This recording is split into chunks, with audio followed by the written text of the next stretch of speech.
咩啊？聽唔到咩啊？呢個視窗睇得唔得啊？啊唔得，好大好殘好殘啊！差唔多俾人鬧啊！殘障你瞓覺啊！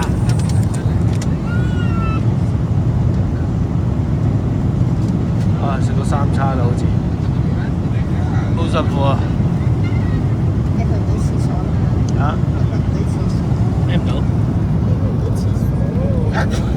我唔會再想食㗎啦，我唔食嘢啦。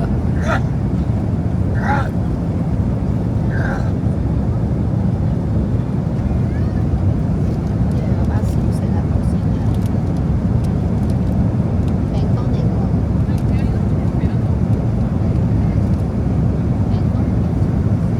你解釋下下一步要做啲咩啊？咩叫睇下落機又點咧？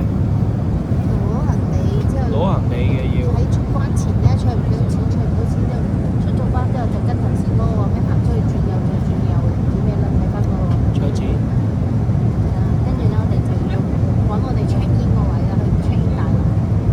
咁攞住行李去。但係我哋可以攞住行李過去執咗先嘅。係咪攞住行李去搶錢㗎？係啊。搶完錢就再執行李，就 check in。再唔係我去搶錢嗰個位嗰度，如果喺個關入邊嘅搶錢嗰度，你喺一邊等咯。再唔係撳櫃員機咯，佢可以撳櫃員機都按睇下點咯。咁然後使唔使將啲夾點樣整埋變少啊？要啊。難唔難度高啊？嚇？難唔難度高？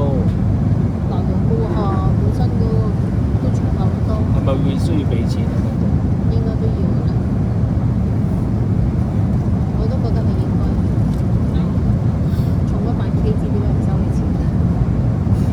但係都情有可原咯，我哋有咁遠嘅地方去人哋唔會知㗎。一個咁遠嘅地方，即係都唔覺得冇呢啲經驗咯。有好多人都係咁樣跟住走㗎。啲人話，佢哋問點解咁得意得15K 喎？唔知喎，可能內陸機唔諗住你啲人咁你俾人長地方去嘅咩？內陸機都係好長㗎嘛，係嘛？好遠咯，即係你由嗰度